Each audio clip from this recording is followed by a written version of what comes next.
नमस्कार, बहुत स्वागत है आप सभी का इंडिया न्यूज हरियाणा पर। मैं हूं राजीव रघुनंदन। गुड़गांव के सांसद राव इंद्रजीत सिंह बीजेपी में शामिल हो चुके हैं। राव इंद्रजीत अहिरवाल के दिग्गज नेता हैं और उनके पिता राव वीरेंद्र सिंह हरियाणा के मुख्यमंत्री रह चुके हैं। राव इंद्रजीत सिंह 4 बार विधायक रहे हैं और 3 बार वो सांसद रह चुके हैं। उन्हें दक्षिण हरियाणा की राजनीति में कांग्रेस पार्टी का सबसे बड़ा स्तंभ माना जाता था, लेकिन कांग्रेस का स्तंभ अब बीजेपी का सहारा बन चुका है। ऐसे में अहिरवाल की राजनीति में अब एक नए चैप्टर, एक नए अध्याय की शुरुआत होने जा रही है। 14 के चक्रव्यूह में आज हमारे साथ मौजूद है प्रदेश की सियासत के महारथी राव इंद्रजीत सिंह, जो अब बीजेपी का दामन थाम चुके हैं। राव साहब, बहुत स्वागत इंडिया न्यूज हरियाणा पर और बहुत शुभकामनाएं आपकी इस नई पारी के लिए। राव साहब, हमारा पहला सवाल यह है कि अब तक या अब से पहले जब भी आपसे सवाल किए जाते थे कांग्रेस पार्टी को लेकर या बीजेपी में अगली रणनीति को लेकर, तो थोड़ा बचते हुए जवाब आप दिया करते थे, लेकिन आज जबकि आप बीजेपी का औपचारिक तौर पर दामन थाम चुके हैं, क्या बड़ा फर्क महसूस करते हैं कांग्रेस पार्टी की कार्य संस्कृति में और बीजेपी में?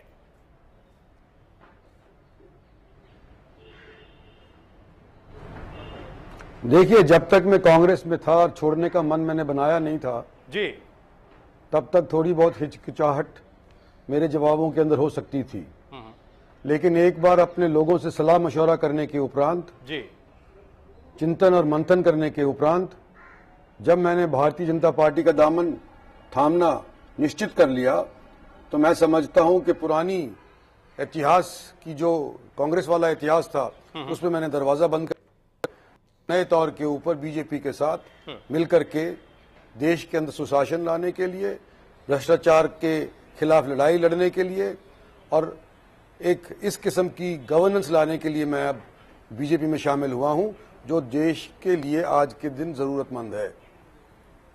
राव साहब, बड़ा फर्क महसूस क्या करते हैं कांग्रेस पार्टी की कार्य संस्कृति में और बीजेपी में? जो बातें आप कह रहे हैं वो बिल्कुल सही हैं, बिल्कुल सही है कि बीजेपी में अब बदलाव के लिए आप काम करेंगे। आपने आज बीजेपी दफ्तर में सार्वजनिक मंच से यह कहा कि पहले केंद्र में नरेंद्र मोदी की सरकार आप बनवाएंगे, उसके बाद हरियाणा का नंबर है। ये सारी बातें सही हैं, लेकिन मोटा फर्क क्या आपको लगता है आज बीजेपी का दामन थामने के बाद?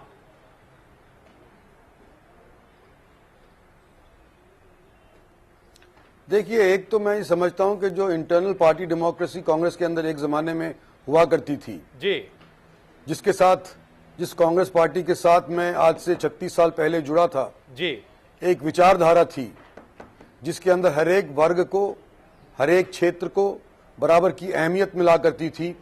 और अगर कोई कांग्रेस पार्टी की राय से अगर अपनी राय अलग भी रखना चाहता था तो इंटरनल पार्टी डेमोक्रेसी के तहत उसको मौका दिया जाया करता था। लेकिन जैसे जैसे कांग्रेस के अंदर मैं रहता गया, धीरे धीरे उस विचारधारा से कांग्रेस पार्टी भटकती नजर आई और चंद चापलूस किस्म के लोगों का कांग्रेस पार्टी के ऊपर कब्जा होने लगा जी। इंटरनल पार्टी डेमोक्रेसी खत्म हो गई, गवर्नेंस के प्रति ध्यान दिया नहीं गया और ऐसा महसूस होने लगा खास तौर पे हरियाणा के अंदर कि निजी स्वार्थ की वजह से नीतियां बनने जा रही हैं, और जिसके बारे में मैंने पिछले 3-4 साल से अपनी आवाज उठाई है। जी राव साहब, भारतीय जनता पार्टी में जब मैं गया हूं, मुझे ये महसूस हुआ है कि कुनबा है जिसके अंदर एक दूसरे की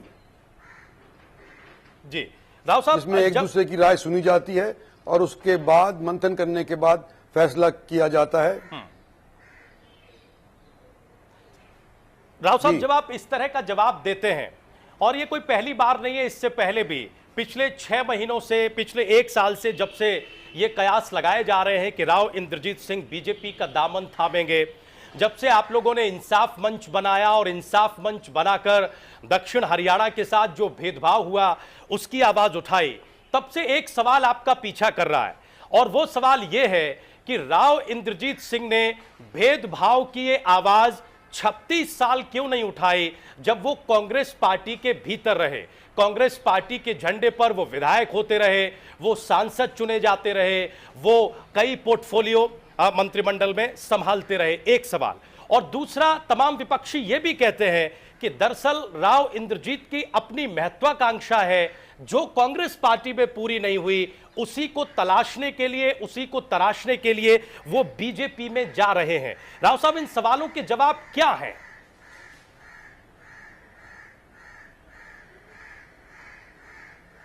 देखिए, कोई कांग्रेस पार्टी को छोड़ने का मन मेरा एक दिन में तो बना नहीं जी। पिछले 4-5 साल से अपनी आवाज कांग्रेस के अंदर जो खामियां थी उसके खिलाफ मैं उठाता आ रहा हूं। और जब मैं शुरुआत के अंदर इस पार्टी के साथ जुड़ा था जी। तो जैसे मैंने आपसे कहा कि एक विचारधारा थी जो मेरे विचार से मेल खाती थी। धीरे धीरे ये विचारधारा कांग्रेस पार्टियों के कार्यकर्ताओं के बीच के अंदर छिपती गई और ओझल होती गई और धीरे धीरे कांग्रेस पार्टी से मेरा मोह भंग होता रहा। पिछले 10 साल के दौरान जो हरियाणा के अंदर हमने लूट खसोट का सौदा जमीनों के तहत हरियाणा के अंदर देखा है, खासतौर पे गुड़गांव के अंदर, उससे मेरा और मेरे क्षेत्र के लोगों का मन भंग हो गया, मोह भंग हो गया और हमने इसके खिलाफ आवाज उठाई और इंसाफ मंच बनाया। और जब हमारी बात इंसाफ मंच के माध्यम से नहीं सुनी गई तो हमने हरियाणा इंसाफ कांग्रेस एक पार्टी इलेक्शन कमीशन के तहत रजिस्टर करवाई गई, जिसका आज मैंने भारतीय जनता पार्टी के अंदर विलय कर दिया है। जी। लेकिन राव साहब, जो लोग आरोप लगाते हैं कि आप अपनी बात जो आप कह रहे के लिए थे कि बीजेपी में गए हैं, इसका जवाब क्या है? खुद की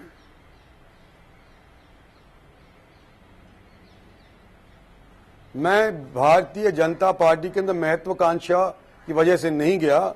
एक देश के अंदर सुशासन ठीक किस्म का हो, भ्रष्टाचार मुक्त सरकार दी जाए, गवर्नेंस देश के लोगों को मिले, इस तौर के ऊपर गया हूं। और भारतीय जनता पार्टी के डिसिप्लिन के दायरे के अंदर मैं रहना जानता हूं, उसके दायरे के अंदर रह करके और देश के अंदर भारतीय जनता पार्टी को और प्रदेश के अंदर भी जब विधानसभा का चुनाव आएगा भारतीय जनता पार्टी के शासन को प्रदेश में लाने का पूरा प्रयास करूंगा, मैं और मेरे साथी। राव साहब, कोई 2-4 वर्ष का साथ कांग्रेस पार्टी के साथ नहीं रहा आपका, पूरे 35-36 वर्षों का साथ कांग्रेस पार्टी से रहा है। इन 36 वर्षों के साथ में जो कुछ आपके साथ हुआ, अच्छा या बुरा, इसका श्रेय किसे देना चाहेंगे?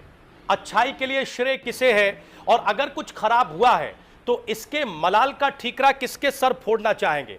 क्या तजुर्बा रहा इन 36 सालों का?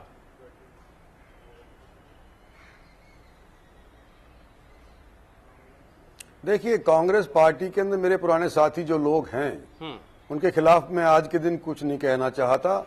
जितने दिन उनका साथ था मैं उनका साथी था, लेकिन आज कांग्रेस को छोड़ दिया हूं, आज मैं उनका साथी नहीं रहा। नई पारी शुरू करने जा रहा हूं भारतीय जनता पार्टी के साथ जी। और मैं आज ये भी स्पष्ट कर देना चाहता हूं कि मैं शुरू के अंदर कांग्रेसी नहीं था।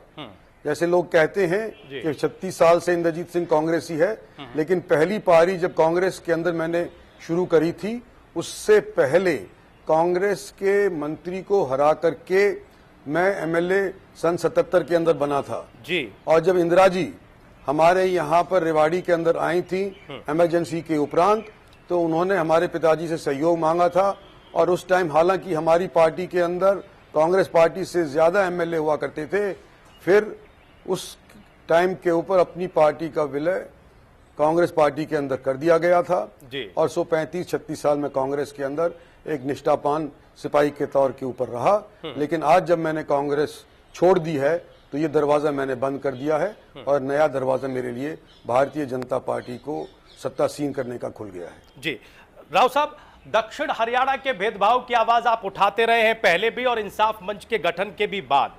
क्या आप ये बता सकते हैं कि दक्षिण हरियाणा में वो कौन से मुद्दे हैं जिनको लेकर केंद्र की सरकार ने या प्रदेश की सरकार ने भेदभाव बरता है, भेदभावपूर्ण रवैया अपनाया है?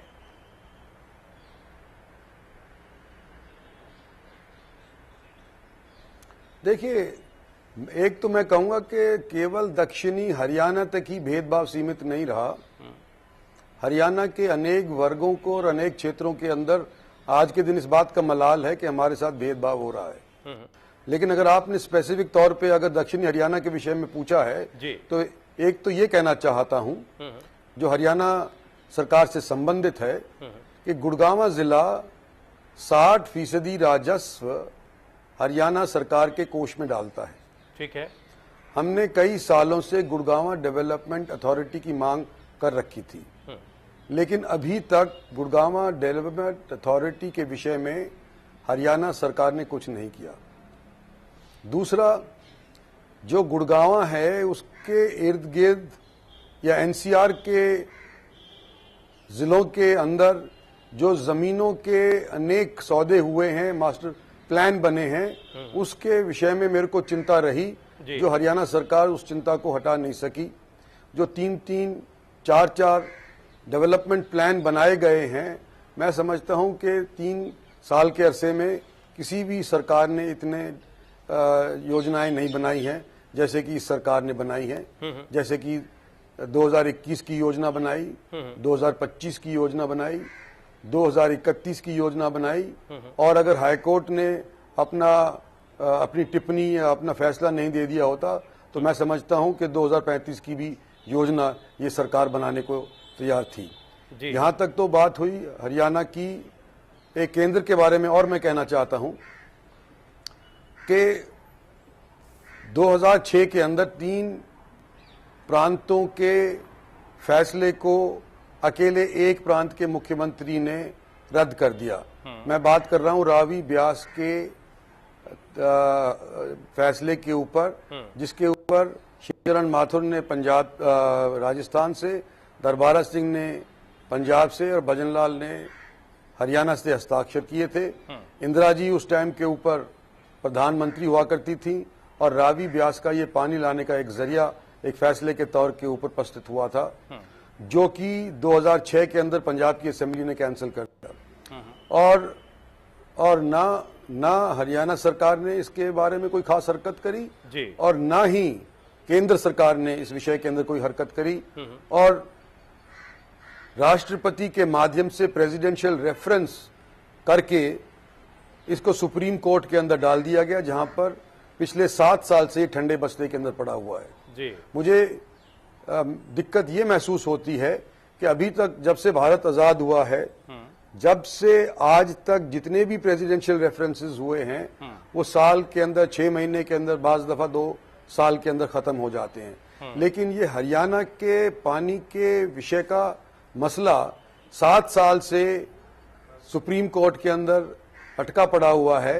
उसकी जल्दी सुनवाई के विषय के अंदर ना भारत सरकार ने कोई कार्रवाई करी और न हरियाणा सरकार ने कोई कार्रवाई करी। राव साहब, अब आप बीजेपी के नेता हैं, आज आपने बीजेपी का दामन थाम लिया है, हजारों समर्थकों के साथ आप बीजेपी में शामिल हुए, उसकी प्राथमिक सदस्यता आपने ली है। अब बीजेपी के झंडे के तले ये लड़ाई कैसे आगे बढ़ेगी? क्योंकि जब आप बीजेपी का दामन थाम रहे हैं, उस वक्त देश में, प्रदेश में लोकसभा चुनावों की हवा चल रही है। कैसे इस भेदभाव की लड़ाई को आगे बढ़ाएंगे राव साहब?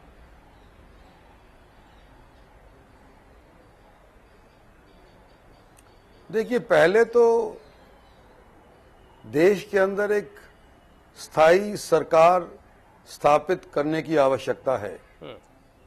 और आज मैं समझता हूं कि नरेंद्र भाई मोदी के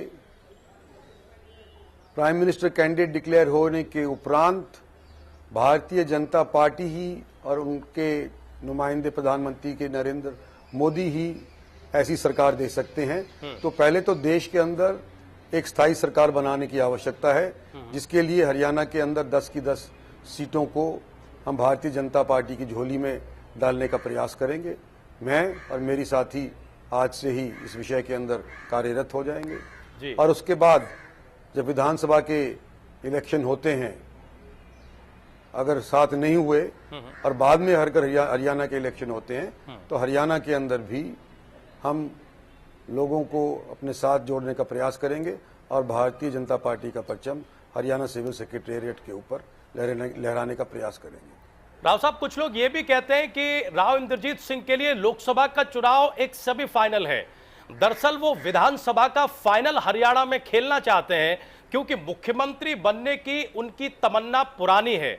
और कई बार आप भी अपने बयानों में कह चुके हैं कि मैं सिर्फ चंडीगढ़ की लड़ाई लड़ूंगा, छोटी मोटी लड़ाइयां नहीं लड़ूंगा।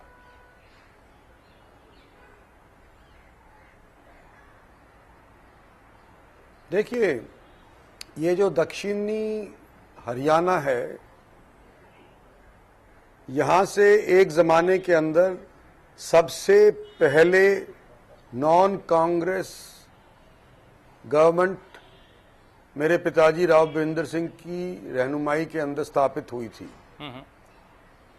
सन 67-68 के अंदर। और उसके बाद इस क्षेत्र के लोग ये महसूस जरूर करते हैं कि हमारा भी हरियाणा के अंदर किसी टाइम के ऊपर मौका लगे। और ये राजनीति अगर करी जाती है तो इसीलिए की जाती है कि भाई लोगों को राहत मिले, लोगों की मनोकामनाएं के अनुसार सरकारें कार्यरत हों।